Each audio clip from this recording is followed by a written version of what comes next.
my sponsor always says, AA is not for people who need it or even want it. It's for people who do it.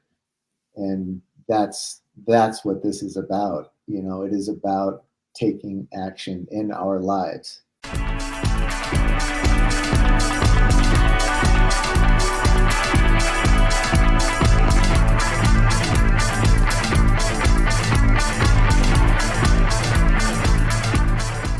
Hello, my friend, and welcome to another episode of I Love Being Sober, sponsored by Camelback Recovery, Arizona's preferred sober living option to help AA newcomers stay sober during their first year in the program. If that's you or someone you know, then you're in the right place, because my name is Tim Westbrook, and I'm the CEO and founder of Camelback Recovery here in the always sunny and always sober Scottsdale, Arizona, where my team and I, over the course of many years, have helped thousands of people to stop their suffering and continue on their path to recovery. Let's get clear on one thing. We believe that a relapse or a slip is not a part of recovery.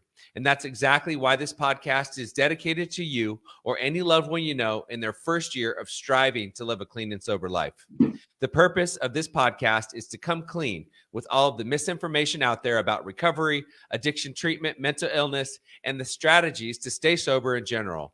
So if you believe you're in the right place, or if you know someone who is struggling with addiction, it's my privilege to share this podcast with you. Now, I have no idea if you and I have ever met, but what I do know is that AA saved my life. And I also know that to find long-term recovery and live happy, joyous, and free, it's not just about stopping your drinking, drugging, gambling, sexual indiscretions, or any other addiction you may have struggled with or suffered from. Because at Camelback Recovery, we believe that sobriety can and should be fun. And look, any recovery process is not easy. It is challenging. It can sometimes be annoying. And for the most of us, it's often difficult to stay on the path. But here's the good news. The self-awareness you gain from listening to this podcast, especially if you are in your first year of recovery, will help you make better choices, which will ultimately lead you to living a kick-ass sober life. Visit camelbackrecovery.com to learn more about our treatment strategies for alcoholism, drug addiction, or mental illness. And we even offer recovery coaching so that you can enjoy the freedom and happiness you've always searched for. If you're in your first year of sobriety, the chances are that you have either lost everything or you don't have much. The chances that you are miserable. And what if I told you that if you just followed the 12-step program, which is a simple program, took suggestions, surrounded yourself with healthy people, that you could not only be happy, joyous, and free, but you could also have a family, a career, responsibilities, people that count on you, a house, and the list goes on. Today, I'm here with my good friend, Jason Austin. Jason's sobriety date is August 16th, 2004. Throughout his time as a sober man, he has gotten married, divorced. He has 2 teenage boys. He's an entrepreneur and owner of one of the leading fire protection companies in Arizona. He actively works a 12-step program. He's an avid squash player, and he practices yoga. He will tell you himself that everything he has is a result of the 12-step program and just following the simple program, following the steps, just taking suggestions and doing what people tell him to do. Before the show, him and I were talking about it, and he said, I'm just an average guy, and I'm just an average guy living an average life. And I say that's he's not an average guy living an average life. He lives an active lifestyle. He's healthy. He's fit. He has fulfillment. He has relationships. I have a relationship with him. We're good friends. And I would say that he didn't have this before he got clean and sober. And this is not the average lifestyle of an average man. And I think that I'm lucky. I'm so lucky, and I'm so grateful to be clean and sober and to have worked a 12-step program. And I know he feels the same way. Well, Jason, welcome to the show. Thanks, Tim. It's a pleasure to have you here. Okay, so Jason, where are you from? I was born in Roanoke, Virginia. Okay. And my parents moved me and us out here a long time ago. So I've lived in Arizona for 35 years. So you moved out here 35 years ago. So essentially you're kind of from here. Pretty much. Yeah. Yeah. What was it like growing up for you? That's a good question, Tim. I don't really remember much aside from just being pretty overwhelmed with the whole process. And that's about all I can really say. I can't recall much, but just being like, What holy, this is a lot. I had big shoes to fill. I felt like why did you feel like you had big shoes to fill? it's just pressure I put on myself. Maybe just I parents I wanted to make proud, and and trying to fit in with other kids, and sports and all that stuff. It was just I put a lot of pressure on myself. So when you were growing up before you moved to Arizona, was what now do you have siblings? I have a younger brother, You have a 7 years old. younger brother. Yeah. Okay. And so when you were living in Virginia, what was do you recall what living in Virginia was like? Your parents were married, you had a little brother. No, my brother wasn't there. Well, he might have. I just remember the forest. I remember the smell of the rain in the forest and the green Mhm. and just the beautiful landscape. Vaguely remember being in my parents' house, that kind Yeah. of stuff. I don't remember. Maybe my grandma had a store in the mall, and my Mm. parents would take me there, and she'd let me pick out some like gum or a candy or something like that. What brought you guys to Arizona? My dad got a job as a manager of a tennis club in North Phoenix called Mountain View. Okay. Now, did he play tennis? Was he like a tennis pro or Yeah, yeah, just briefly. He played college tennis, and he played pro just for a little bit after college, and then he got a real job. Okay, now how old were you when you moved to Arizona? Were you what, about 10, I don't. 9? Yeah, 8, 9. Yeah, somewhere right around there. 7, 8, 9. Was the move traumatic for you or do you even remember it? I don't even remember. And then when did you start experimenting with drugs and alcohol? I don't remember the exact age, but it must have been around 11 or 12 or 13. Mhm. I was at a barbecue. My parents knew it was a friend's house, but my parents were friends with my friend's parents, and so there was a cooler, and I went into the cooler and I grabbed a couple cans, and I went back into my buddy's bedroom and I drank them, and I remember getting pretty wasted, Okay. pretty sick actually. And I think my dad had to carry me, and he put me in the back seat of the car, and they drove me home because I was pretty hammered, and, and and, I, and and, I, what lo- and I loved it. what made you decide to do that? I don't know. I think that drinking it was a part of my family. Mhm. There was drinking going on every night at my house, and so just curiosity killed the cat, bud. Mhm. Okay. And then now was alcohol your drug of choice? Until I found cocaine and heroin. Okay. So when did you realize you had a problem? Or when did you realize you were an alcoholic or a drug addict? Probably somewhere in the tail end of my college years. Okay. Where'd you go to college? University of Arizona. So you went to U of A and you were drinking like a normal person, you think? I thought it Or was normal. I or thought it was normal, you but thought yeah, it was looking back on it, it was not normal. okay. And so you started having a problem towards the tail end of your college career. And when did you decide that you wanted to finally get clean and sober? It took another, oh geez, that's a good question. Maybe another 5 years. I mean, I might have been 25 or 26 Hmm. when I started to try to um, control control it, Hmm. and use my willpower to not drink for a certain period of time, or not smoke pot, or do drugs. um, and it was just a seesaw battle for a number of years, where I'd think I have a grip on it, but then I'd Hmm. always end up back in the back in the trenches. There's lots of people out there that try to just control it. And my experience and what I've heard, and you can share your experience with it, it seems like it's just a lot harder to try to control it. It's a lot harder. Trying to say, okay, I'm only going to have 2 drinks. I'm going to have 2 to 4 drinks 2 to 4 times a week. I mean, it's much easier to just either stop or go all out. Well, I think it's part of the process of hitting rock bottom is you get to the point where you know, they call it the fuckets, and that when you stop trying to control it, you know, and you just go down in a blaze of glory. What was finally your rock bottom?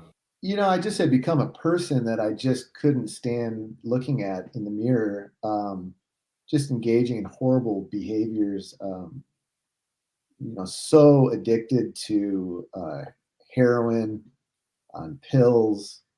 You know, I was doing a lot of meth to just stay awake during the day, during the week, and then, you know, just hammering myself full of opiates at night just to try to go to bed, and then you know, come Wednesday, Thursday, you know, just drinking nonstop with a bunch of cocaine, and, you know, going 2 or 3 days at a time without sleeping.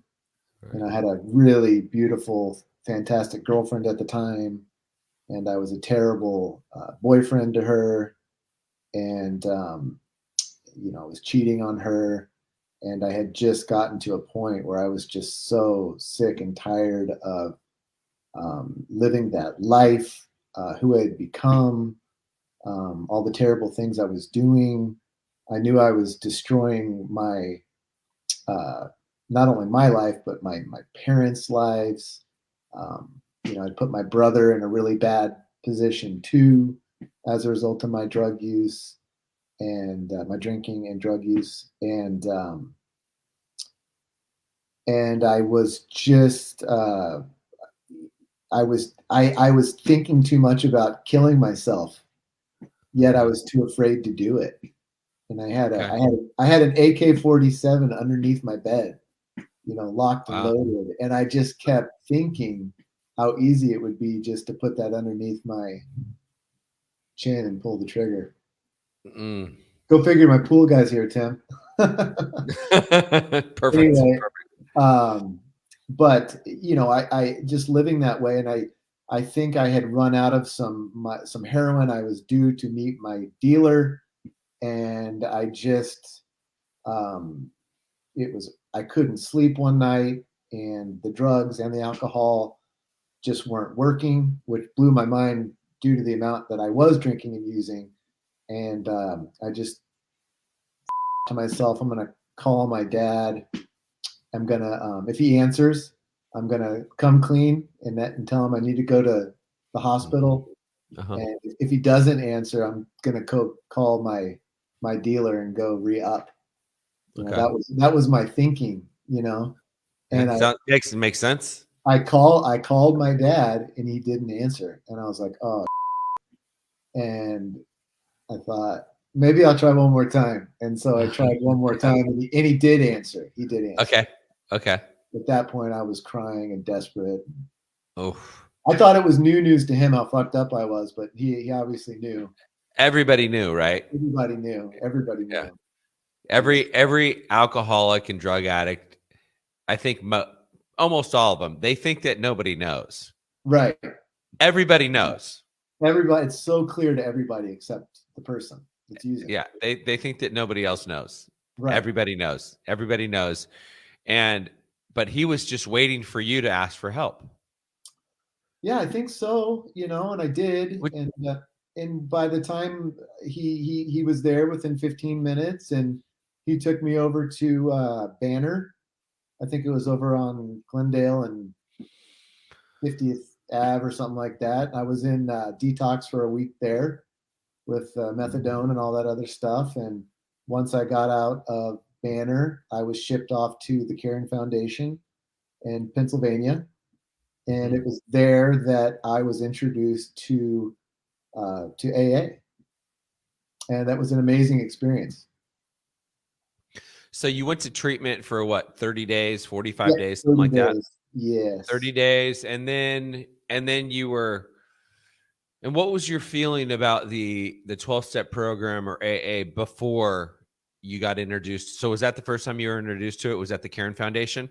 I mean, I went to an AA meeting with a buddy of mine in high school because his dad told him he wasn't going to be able to drive unless he went to it. So I went to one meeting. It was full of bikers and cigarettes and all that, and I was not into that.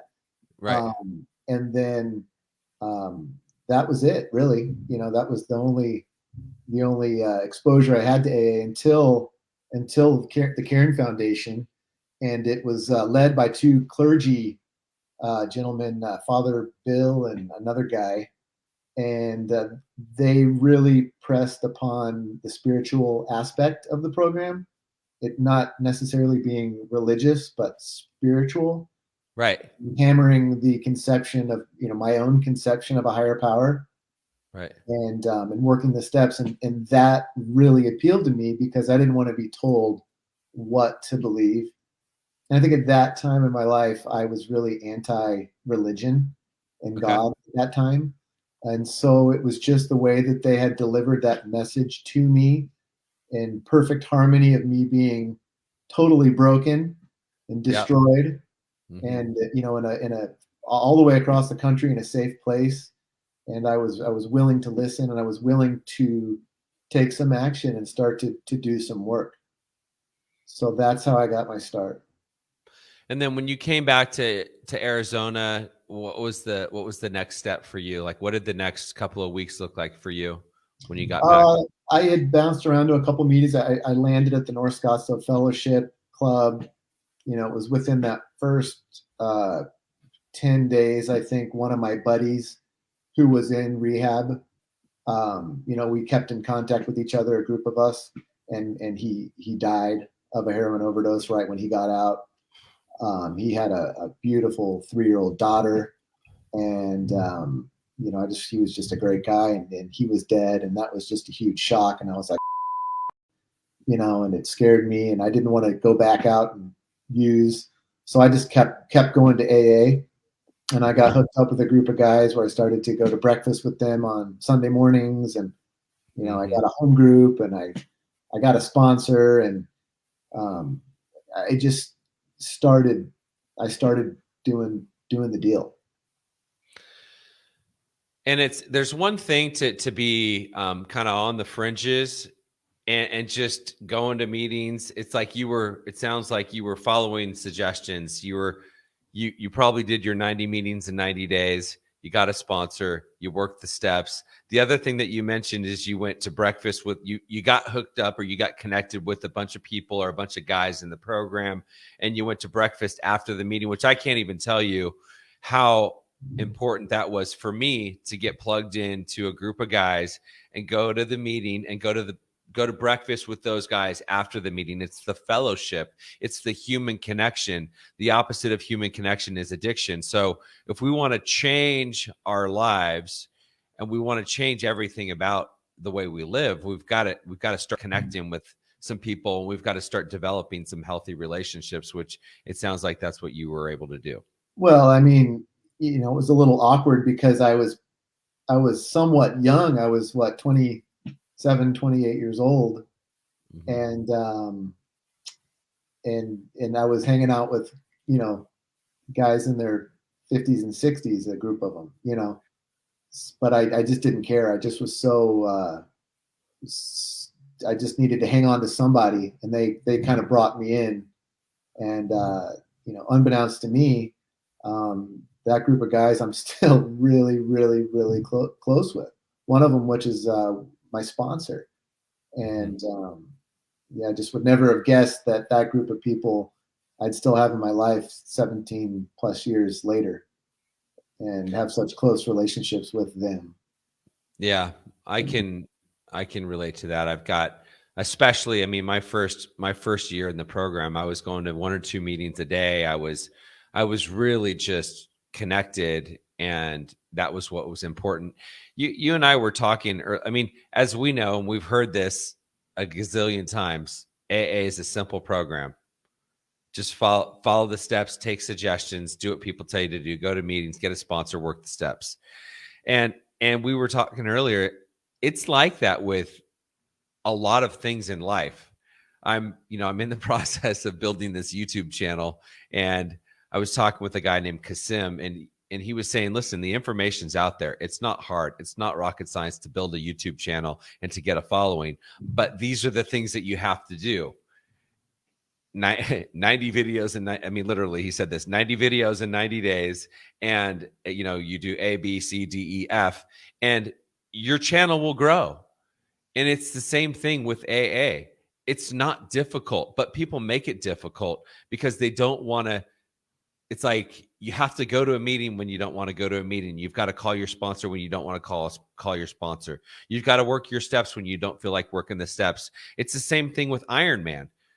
I mean, Ironman it seems really difficult, but if you break it down and you just follow the steps, all you got to do, you got to swim when you don't want to swim. You got to run when you don't want to run. You got to ride when you don't want to ride. Those are the things. You've built a successful business, and you've got to go to work when you don't want to go to work. You've got to call people back when you don't want to call people back. It's really not that hard, but people have to be willing, and maybe it takes being at the rock bottom to get there. I think it starts with a goal and bringing it back to the basics. Like you said, the rock bottom. I can still remember my rock bottom, and when it comes to the Ironman, you want to finish the Ironman. But, my sponsor always says, AA is not for people who need it or even want it. It's for people who do it. And that's what this is about. It is about taking action in our lives. And I guess if you want to reflect it back to something, you're going to reflect it back to the rock bottom of our pitiful, incomprehensible demoralization. That's the catalyst for me wanting to be sober. And I can want to be sober all day long, but until I take the action, then I'm not going to get sober. Yeah. Yeah, I love that. It's not for people who want it. It's not for people who need it. It's for people who do it. And I heard from a guy named Ward. He used to say, it doesn't matter how you feel. It only matters what you do. It's the same thing. It doesn't matter how you feel. It doesn't matter how bad you want it. It doesn't matter how bad you need it. You just have to follow directions. Do what other people tell you to do. Your best thinking got you where you are today. And the only way you're going to change your thinking, the only way you're going to get yourself out of this is if you do something different. You're not going to finish the Ironman because just out of need and want. You're going to finish the Ironman as a result of all the training and preparation you've done in order to complete that race. And I'll tell you what, I mean, the very first time I went to an Ironman event, it was 2015. I watched Walter Clark. Walter? I watched Walter Clark. Walter Clark was there, and I looked around. The energy was amazing. And I was looking around, and I'm looking at all of these people that are doing this Ironman, the full Ironman, 2.4 mile swim, 112 mile bike, and a marathon. And I'm looking around at all these people, and you've got all these just average people. Some people are a little overweight. Some people are underweight. Some people are old. Some people are young. Some people have missing arms, missing legs. They're deaf. They're blind. It's just like, it's crazy. Really, anybody can do it. They just have to follow. It sounds like it's a crazy thing, and it's so over the top. And that's what it seemed like to me until you just follow the program. You just do the training. And if you do the training, it's going to take you about a year, but you're going to build up to it, and you're going to be able to do the Ironman. It's the same thing with being clean and sober. It might seem like a monumental task, and it might seem like there's just no way, but there is a way.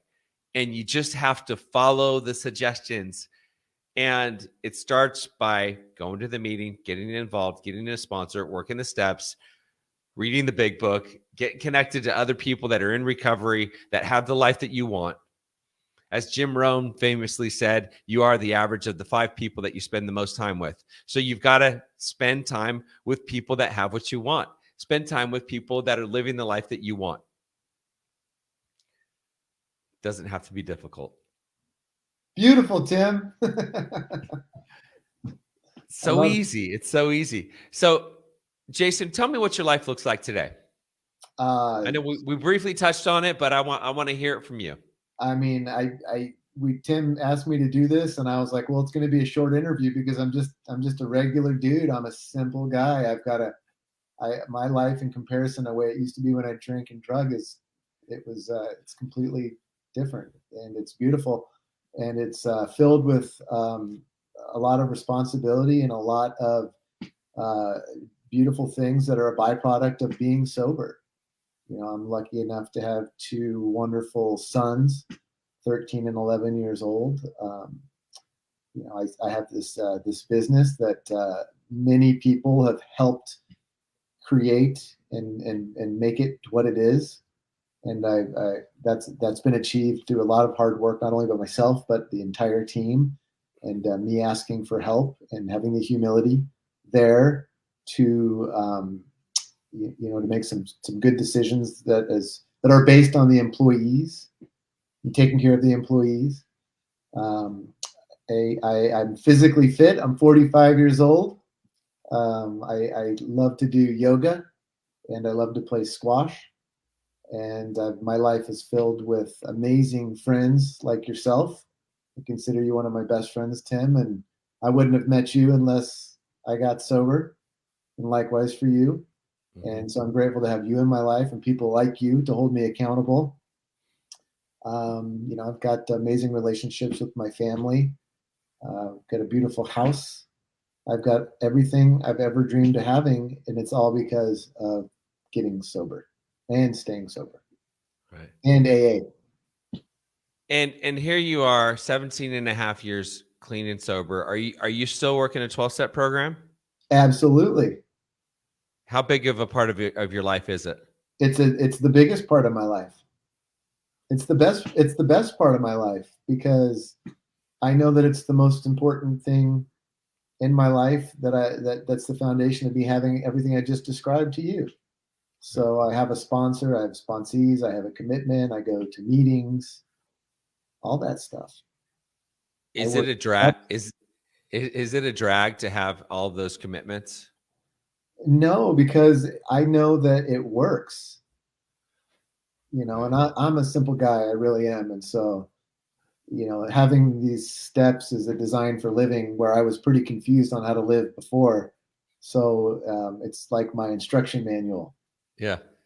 I think it's continued personal development, and it's also being of service. That's a big part of AA, is being of service. And I learned how to be of service while being in the program. And we all want fulfillment. That's why we lie, steal, and cheat, because we want things. We want the big house. We want the fancy car. We want the hot girlfriend or the hot wife or whatever. The reason why we want those things is because we want fulfillment, but those things don't bring fulfillment. What brings fulfillment is by getting out of myself, being of service, helping another person. That's how we actually gain fulfillment. And being more involved with the 12-step program helps me to do that. And I'm sure it helps you to reach fulfillment as well. I mean, it's the only thing that really matters, is connecting and helping another person.